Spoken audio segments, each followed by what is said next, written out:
Welcome to Alham dynamic world. मेरा नाम जावेद अली है। हम पढ़ेंगे एफएससी पार्ट 1 का मैथ। स्टार्ट करने जा रहे हैं चैप्टर 4। चैप्टर 4 का नाम है क्वाड्रेटिक इक्वेशंस। अच्छा जी, क्वाड्रेटिक इक्वेशंस को हम सेकंड डिग्री इक्वेशन भी कहते हैं।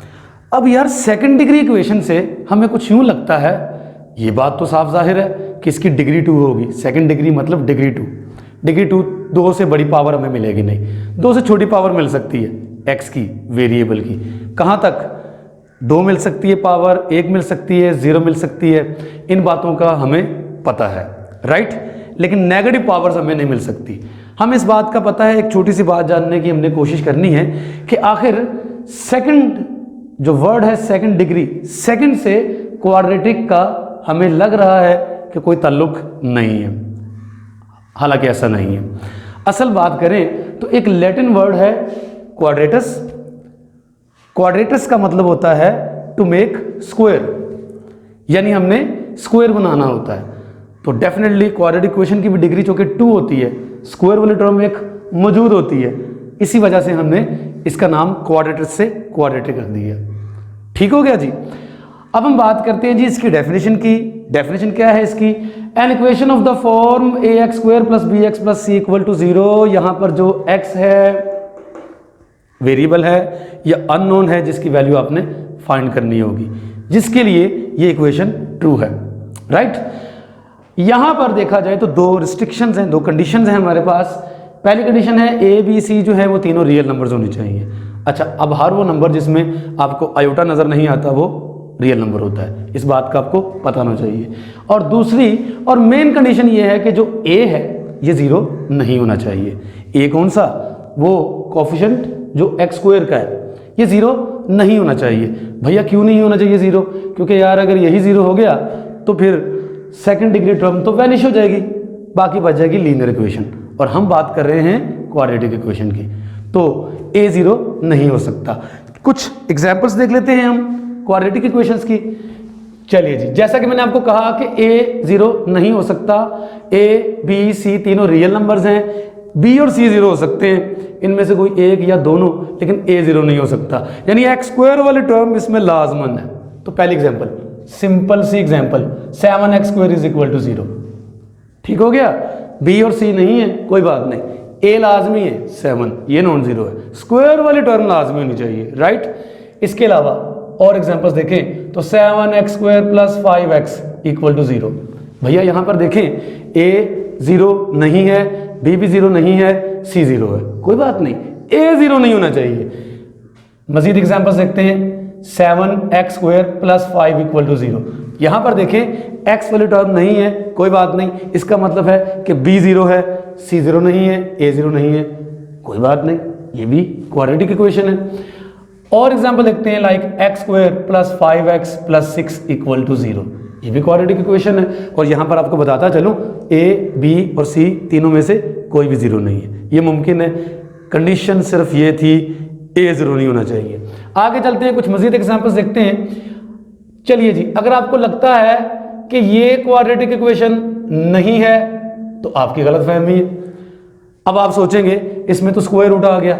नो, स्क्वायर रूट 7 यानी कि कांस्टेंट पे आया है, ये क्वाड्रेटिक इक्वेशन है, राइट। स्क्वायर रूट, ठीक है जी। या रेडिकल पावर वेरिएबल की नहीं होनी चाहिए। वेरिएबल यहां पर x और x स्क्वायर ये मिलने चाहिए, इनके अलावा कुछ नहीं। तो ये क्वाड्रेटिक इक्वेशन है, ये सारी क्वाड्रेटिक इक्वेशंस हैं। चलिए जी, कुछ ऐसी एग्जांपल्स की बात कर लेते हैं जो दिखने में क्वाड्रेटिक लगती हैं लेकिन एक्चुअली क्वाड्रेटिक इक्वेशंस नहीं है। मसलन मैं कहता हूं 7x square plus 5 square root of x plus 7 equal to 0। क्या किया मैंने? स्क्वायर रूट को 7 की बजाय x पे लगा दिया। अब ये क्वाड्रेटिक नहीं है। क्यों?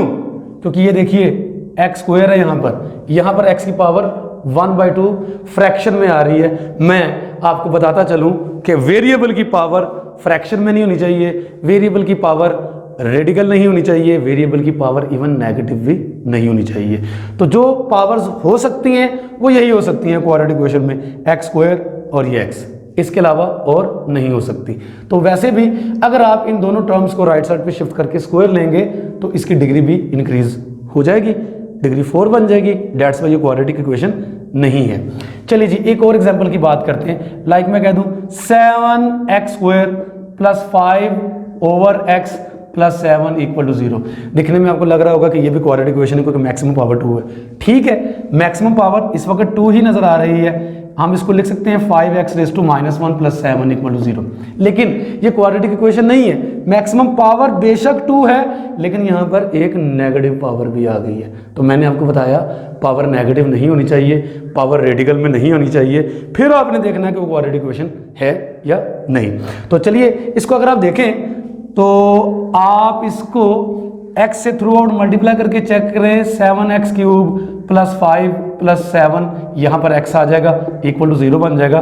तो ये दरअसल एक ऐसी इक्वेशन है जिसमें वेरिएबल की मैक्सिमम पावर आपको 3 मिल रही है।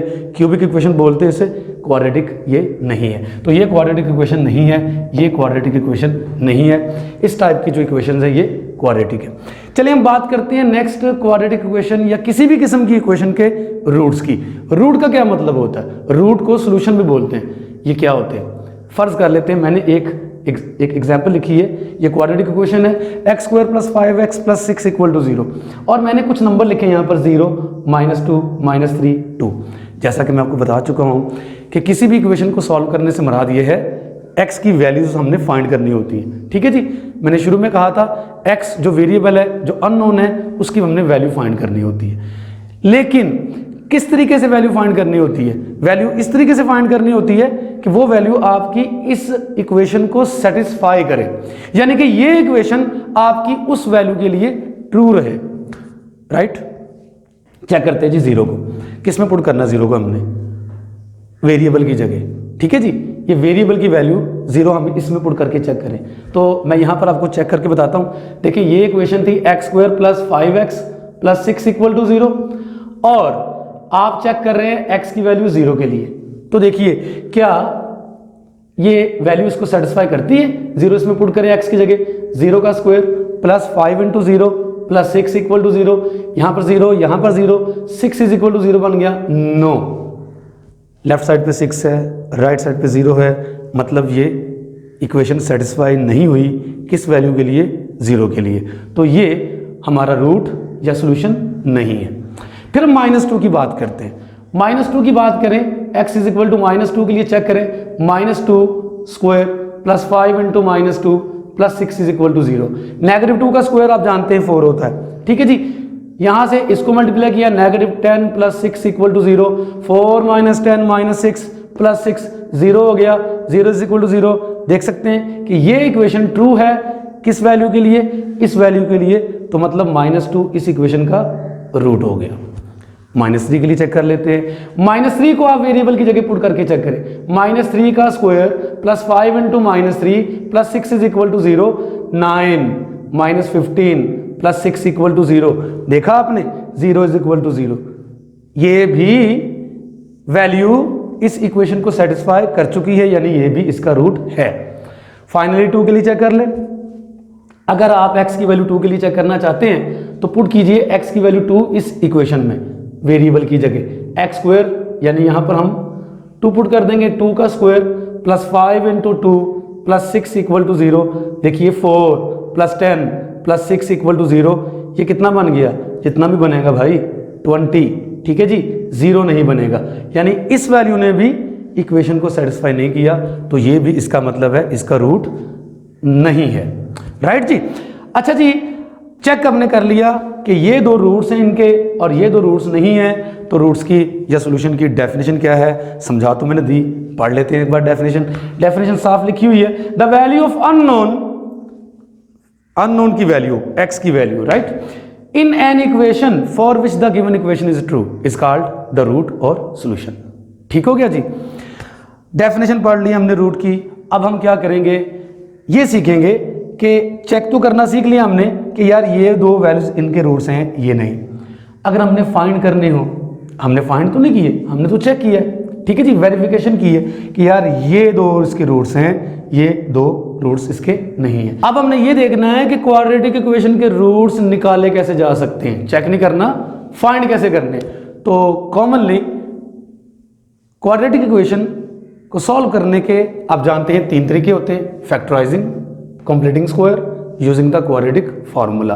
और आज के लेक्चर में हम फैक्टराइजिंग पे फोकस करेंगे, ठीक है जी। Completing the square and using the quadratic formula हम नेक्स्ट लेक्चर्स में देखेंगे। तो चलिए जी देखते हैं जी फैक्टराइजिंग कैसे करनी है हमने क्वाड्रेटिक इक्वेशन की।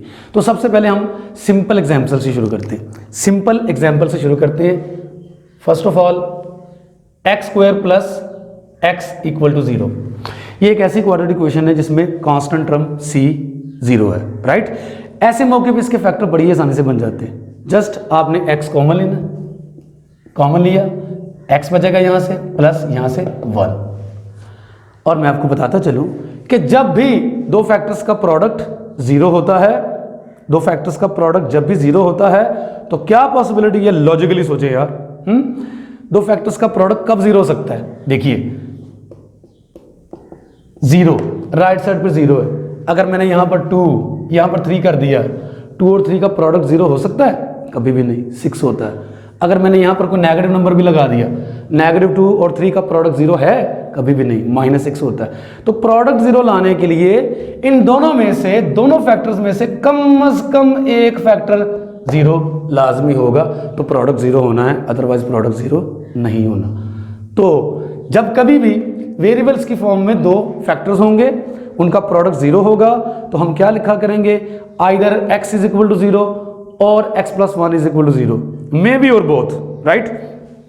तो x इज इक्वल टू 0 और x plus 1 is equal to 0, यहां से एक वैल्यू 0 और दूसरी वैल्यू -1 आ गई। तो ये आपकी इस क्वाड्रेटिक इक्वेशन के रूट्स हैं या सॉल्यूशन हैं, इनको चेक करने की जरूरत नहीं है।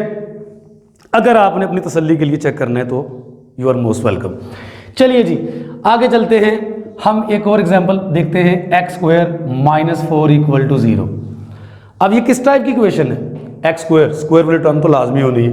अब यहां पर एक्स वाली टर्म थी, यहां पर एक्स वाली टर्म नहीं है, कांस्टेंट टर्म में, ठीक है जी। वहां पर c0 था, यहां पर b0 है। तो इस टाइप की क्वाड्रेटिक इक्वेशन के भी फैक्टर बड़े आराम से बन जाते हैं। कैसे, आप इसको लिख सकते हो x का स्क्वायर -2 का स्क्वायर इक्वल टू 0, और एक फॉर्मूला आप जानते हैं क्या वाला, a square minus b square is equal to a minus b into a plus b. तो इसकी मदद से आप फैक्टर बना लें। क्या बनेंगे factor, x minus 2 into x plus 2 equal to 0। फिर से दो फैक्टर्स का प्रोडक्ट 0 हो गया है जी। क्या होगा जी, x माइनस 2 इक्वल टू 0 हो गया और x प्लस 2 इक्वल टू 0 हो गया। यहां से x की वैल्यू 2, यहां से x की वैल्यू आ गई -2, राइट। तो जब आपके पास क्वाड्रेटिक इक्वेशन इस फॉर्म की हो या इस फॉर्म की हो, उनके फैक्टर्स बनाना बहुत ही आसान काम है। क्या होगा अगर क्वाड्रेटिक इक्वेशन हमारे पास कुछ ऐसी आ जाए जिसमें तीनों ही टर्म्स 0 नहीं है, यानी a, b, c तीनों में से कोई भी फैक्टर 0 नहीं है। ऐसे मौके पे हम करते हैं मिड टर्म ब्रेक, आप सब जानते हैं, ठीक है जी। तो हम कोई ऐसी एग्जांपल अब देखते हैं। तो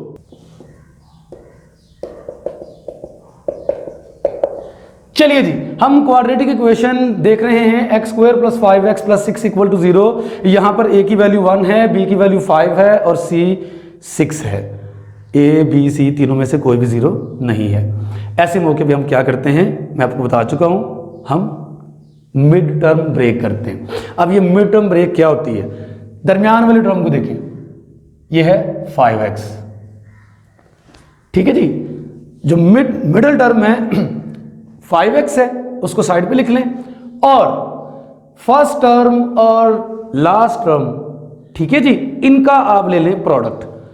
एक्स स्क्वायर को 6 से किया मल्टीप्लाई, क्या बना 6x स्क्वायर, ठीक है जी। यहां पर 4 टाइप्स के क्वेश्चंस आपको आ सकते हैं, मैं इस वक्त आपसे डिस्कस कर रहा हूं फर्स्ट टाइप। वो फर्स्ट टाइप क्या है, फर्स्ट और लास्ट टर्म को मल्टीप्लाई करके देखा, ये आपके पास है पॉजिटिव प्रोडक्ट, ठीक है जी। और जो मिडल टर्म है इसको भी देख ले, ये भी क्या है, ये भी पॉजिटिव है। तो याद रखिए ये फर्स्ट टाइप है, ठीक है जी। फर्स्ट टाइप में क्या करना हमने, अगर फर्स्ट और लास्ट टर्म का प्रोडक्ट पॉजिटिव है और मिडल टर्म भी पॉजिटिव है, तो ऐसी सूरत में हमने दो नंबर्स निकालने हैं, दो टर्म्स निकालनी है, दो ऐसी टर्म्स निकालनी है जिन दोनों का साइन क्या होगा, पॉजिटिव, जिन दोनों का साइन क्या होगा, पॉजिटिव। उनको मल्टीप्लाई करके 6x स्क्वायर बनना चाहिए, उनको ऐड करके 5x बनना चाहिए। देखिए सुनिए, अगर आपने यहां पर x लगा दिया, यहां पर 6 लगा दिया, ठीक है जी, 6x लगा दिया यहां पर, तो x और 6x का प्रोडक्ट 6x स्क्वायर बनता है। हमने प्रोडक्ट 6x स्क्वायर ही बनाना था, लेकिन हमने इन दोनों को ऐड करके 5x भी बनाना था, जबकि x और 6x को ऐड करने से 5x नहीं बनता, 7x बन जाता है, राइट। तो कुछ और सोचें क्या किया जाए, ऐसी दो टर्म्स जिनको ऐड करें तो 5x बने, जिनको मल्टीप्लाई करें तो 6x स्क्वायर बने। तो you can see 3x 2x multiply करेंगे 6x स्क्वायर, ऐड किया तो 5x।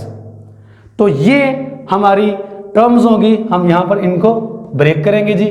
मिडिल टर्म को 5x को लिख दिया, 3x plus 2x plus 6 equal to 0। Check कीजिएगा जी, फर्स्ट टू टर्म से x कॉमन आ रहा है, x बचेगा यहां से 3 बचेगा, यहां से 2 कॉमन लेंगे तो x प्लस 3 बचेगा। आप देख सकते हैं x प्लस 3 ये भी कॉमन आ रहा है, अब इसको भी कॉमन ले लीजिए, x प्लस 3 कॉमन लेंगे तो यहां से बचेगा x और यहां से 2 बचेगा इक्वल टू 0। फिर से दो फैक्टर्स का प्रोडक्ट 0 हो गया तो क्या होगा, x प्लस 3 इक्वल टू 0 और x प्लस 2 इक्वल टू 0। देखिए यहां से वैल्यू -3 और यहां से वैल्यू -2 आ गई, ठीक है जी। ये फर्स्ट कंडीशन थी, फर्स्ट टाइप थी क्वाड्रेटिक इक्वेशन की, जिसमें तीनों टर्म्स नॉन जीरो हैं। और इसमें हमने क्या करना है, आइडेंटिफाई कैसे करना है, फर्स्ट और लास्ट टर्म का जो प्रोडक्ट है वो क्या है, पॉजिटिव, मिडिल टर्म भी पॉजिटिव। ऐसे मौके पे हमने जो दो टर्म्स तलाश करनी थी उन दोनों के साथ पॉजिटिव साइन लगाना है, इस तरीके से कि दोनों टर्म्स को ऐड करके मिडिल टर्म बने और दोनों टर्म्स को मल्टीप्लाई करके क्या बने जी, product of the first and the last term, ठीक है जी।